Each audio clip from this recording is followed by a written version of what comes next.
Break के बाद रुक करेंगे यूपी बुलेटिन की ओर, जिसमें बात होगी एटा की, जहां जलमग्न गांव की समस्या को लेकर किसान राष्ट्रीय अध्यक्ष पवन ठाकुर और टीम ने जिलाधिकारी कार्यालय पर प्रदर्शन का नाला खोलने और शीघ्र राहत पहुंचाने का आश्वासन दिया।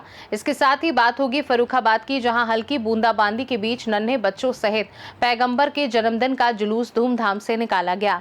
ऐसी तमाम खबरों पर विस्तार से होगी चर्चा। एटा में निधौली ब्लॉक के कई गांव जलमग्न होने से फसलें बर्बाद हो गई और पशुओं के लिए चारे की भी कमी हो गई। भुखमरी की कगार पर पहुंचे किसानों ने राष्ट्रीय अध्यक्ष पवन ठाकुर और महासचिव शिव प्रताप सिंह अंशु के नेतृत्व में जिलाधिकारी कार्यालय पर धरना दिया। मौके पर पहुंचे एसडीएम सदर विपिन कुमार मोरल ने नाले की सफाई के आदेश दिए और किसानों की समस्याओं के निस्तारण का आश्वासन दिया। नाम है आपका? मैं पवन ठाकुर, राष्ट्रीय अध्यक्ष भारतीय किसान यूनियन किसान। अच्छा, आप यहाँ तमाम किसान आपके साथ मौजूद हैं। जिलाधिकारी कार्यालय के बाहर आप लोग बैठ गए हैं, क्या समस्या है, किन मांगों को लेकर आप यहाँ बैठे हैं? आज निधौली ब्लॉक के कई गांव जलमग्न हो चुके हैं, जैसे धनीपुर है, ततारपुर है, सोरखा है, वो नगला धनी, कई गांव हैं ऐसे जिनमें पानी का पीछे से बहाव आया है और आगे सैंपिन कल रुकवा दी गई है जिला प्रशासन के द्वारा कहीं से। ये तो उन गाँवों में ये समस्या बनी हुई है कि पिछली साल भी धान की फसल बिल्कुल नहीं हुई, गेहूं की फसल बिल्कुल नहीं हुई। अब जब किसानों ने दोबारा फसल की धान की, फिर वो डूब गई। ये जिम्मेदारी बनती है यहाँ के स्थानीय प्रशासन की कि पानी का निकास कैसे किया जाए। एक 1153 नंबर नाला है जिस पे आज तक सफाई नहीं हुई यहाँ के सिंचाई विभाग द्वारा, और वो नाला बंद किया जा चुका है, जिससे वहाँ के किसानों को फसलों में बहुत नुकसान हुआ है और जानवरों का चारा भी बिल्कुल खत्म हो गया उन गाँवों में। तकरीबन कितने खेतों में पानी भरा हुआ है वहाँ? सैकड़ों बीघा जमीन जलमग्न हो चुकी है वहाँ पे। अगर अभी ध्यान नहीं दिया गया तो आने वाली स्थिति बहुत ज़्यादा खराब हो जाएगी। अगर 2 दिन बरसात और हो गई तो घरों के अंदर तक पानी घुस जाएगा। क्या आपने समस्या को लेकर कोई शिकायती पत्र या हुई है? अभी शिकायती पत्र लेने के लिए बताया है कि एसडीएम साहब सदर आ रहे हैं शिकायत सुनने के लिए, तो उन्हीं का इंतजार कर रहे हैं हम लोग बैठे हुए हैं। एटा से सी न्यूज़ संवाददाता अजय अगरिया की रिपोर्ट।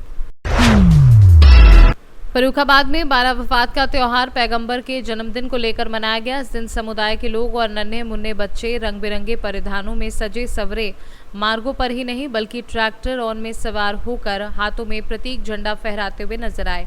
नगर पंचायत शमशाबाद अध्यक्ष प्रतिनिधि द्वारा जुलूस में सम्मिलित लोगों के लिए राष्ट्रीय एकता के प्रतीक के रूप में स्वागत के लिए स्थान चयनित किया गया था। वहां पर जलपान की व्यवस्था भी की गई। चेयरमैन साहब, आज 12 वफात का त्यौहार है, इस त्यौहार का क्या महत्व है और क्यों मनाया जाता है? हुजूर अकरम सल्लल्लाहु अलैहि वसल्लम की आज पैदाश थी, बर्थडे, उसको हर साल हम लोग बहुत ही जोर शोर के साथ मनाते हैं और पूरी दुनिया में मनाया जाता है।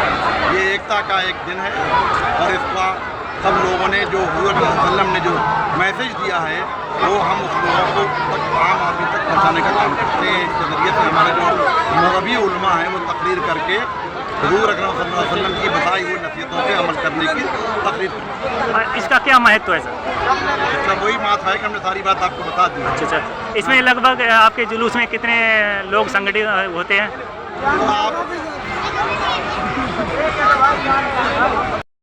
इसमें कितने लोग संगठित होते हैं सर? अच्छा, क्या ये हिंदू मुस्लिम की एकता का प्रतीक है क्या? बिल्कुल बिल्कुल सब, क्योंकि हुजूर वसल्लम ने सभी लोगों को एक जो नसीहतें दी हैं उनको बरकरार आगे तक रखने के लिए हम उनकी पैदाश पर उसको दोहराते हैं और हमारे मौलाना उलमा इनको तकरीर के माध्यम से लोगों को संदेश देते हैं। ये आप लोग प्रतिवर्ष हर्षोल्लास के साथ मनाते हैं। फर्रुखाबाद से सी न्यूज़ संवाददाता आदेश शर्मा की रिपोर्ट। गाजियाबाद के शिव शक्ति धाम डासना में पूर्व मुस्लिम समुदाय का 2 दिवसीय महाधिवेशन आयोजित होगा। एक्स मुस्लिम सलीम वास्तिक और हाफिज एहसान ओपन माइंड के अनुरोध पर महामंडलेश्वर यति नरसिंहानंद गिरी ने न केवल अनुमति दी बल्कि पूरे आयोजन की जिम्मेदारी भी ली। उन्होंने प्रधानमंत्री नरेंद्र मोदी और गृह मंत्री अमित शाह से समुदाय की सुरक्षा सुनिश्चित करने की अपील की। साथ ही देवबंद में पूर्व मुस्लिम समुदाय का मुख्यालय बनाने के लिए भूमि देने का आश्वासन भी दिया। देवादिदेव भगवान महादेव शिव और जगतजननी मां जगदम्बा के चरणों में नमन करते हुए शिव शक्ति धाम डासना से मैं यति नरसिंहानंद गिरी, पंचदश नाम जूना अखाड़े का महामंडलेश्वर, मेरे साथ हैं सलीम वास्तविक भाई और एहसान भाई स्वामी अभयानंद जी। एक एक्स मुस्लिमों का महाअधिवेशन होने जा रहा है और यह महाअधिवेशन मानवता की रक्षा के लिए एक बहुत ही बड़ा कदम होगा और एहसान भाई और सलीम भाई और इनकी पूरी टीम मिलकर इस महाअधिवेशन को कर रहे हैं। मेरा ये सौभाग्य है कि इन्होंने इस महाअधिवेशन के लिए शिव शक्ति धाम डासना को चुना है। मैं मां और महादेव से प्रार्थना करता हूं इन्हें सफलता दें ताकि ये मानवता की रक्षा में अपना हर संभव प्रयास कर सके। साथ ही साथ मैं भारत के प्रधानमंत्री नरेंद्र भाई मोदी जी से और हमारे केंद्रीय गृह मंत्री अमित शाह जी से अनुरोध करता हूं, इनकी जान को बहुत खतरा है। भारत में जितने भी एक्स मुस्लिम हैं ये बहुत ही डर के साए में जी रहे हैं, अपनी बात नहीं रख सकते, इन्हें हर जगह धमकाया जा रहा है, मारने का प्रयास किया जा रहा है। यहां तक कि उत्तर प्रदेश या किसी भी पुलिस में जहां मुसलमान सिपाही या अधिकारी हैं वे भी इन्हें मारने का प्रयास कर रहे हैं। इन्होंने मुझे जो घटनाएं बताई वो इतनी भयावह है कि आप लोग सोच नहीं सकते। मैं नरेंद्र भाई मोदी जी से और अमित शाह जी से यह अनुरोध करना चाहता हूं, इन एक्स मुस्लिमों की सुरक्षा के लिए नए कानून बनाए जाएं ताकि इनकी सुरक्षा हो सके। ये लोग क्या गलती कर रहे हैं? अगर इनका मन नहीं कर रहा इस्लाम को मानने का तो नहीं मान रहे, और जो इन्होंने वहां देखा उसकी सच्चाई केवल दुनिया को बता रहे। ये प्रजातांत्रिक देश है, ये संविधान से चलता, शरीयत से नहीं चलता। प्रधानमंत्री जी कुछ करिए, ऐसे लोग जो मानवता के महानायक हैं इनकी रक्षा के लिए कुछ करिए। गृह मंत्री जी अमित शाह जी इनकी रक्षा के लिए कुछ करिए। अगर ये लोग ऐसे ही जाया हो गए, ऐसे ही इन्हें मार दिया गया तो मानवता की आशा की सबसे बड़ी किरण समाप्त हो जाएगी। जो काम आप नहीं कर सके, जो काम हम नहीं कर सके, उस काम को ये लोग कर रहे हैं।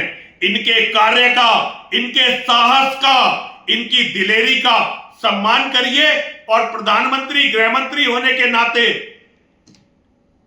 इनके प्राणों की रक्षा करिए, इनके मानवाधिकारों की रक्षा करिए। इनके भी मानव अधिकार हैं। मानव अधिकार केवल जिहादी राक्षसों के नहीं है, इनके भी मानव अधिकार हैं। इनके मानव अधिकारों की रक्षा करिए।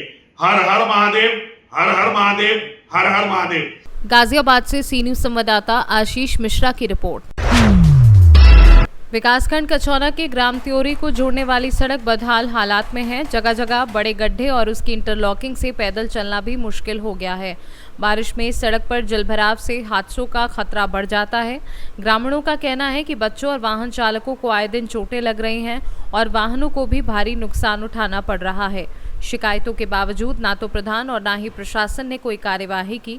जर्जर सड़क गाँव के 5 साल के विकास की हकीकत बयां कर रही है। हरदोई से सी न्यूज संवाददाता अनुराग की रिपोर्ट। थाना कड़गड़ क्षेत्र के इमलाक गांव में झूलाछाप डॉक्टर फिरोज शाइस्ता पर महिला के देवर से मारपीट और धारदार हथियार से हमला करने का आरोप लगा है। परिजन का कहना है कि इलाज में लापरवाही की शिकायत करने पर विवाद हुआ। पीड़ित ने पुलिस को तहरीर दी, जिस पर जांच शुरू हो गई है और मुकदमा दर्ज करने की तैयारी चल रही है। बताया गया कि डॉक्टर का जच्चा बच्चा केंद्र स्वास्थ्य विभाग में पंजीकृत नहीं है। ग्रामीणों का कहना है कि विभाग की मिलीभगत से झोलाछाप डॉक्टर दबंगई कर रहे हैं। मुरादाबाद से कैमरा पर्सन नवील अहमद के साथ जाबिर हुसैन की रिपोर्ट। यूपी बुलेटिन में बस इतना ही। देश दुनिया की बाकी खबरों को जानने के लिए आप देखते रहिए सी न्यूज भारत।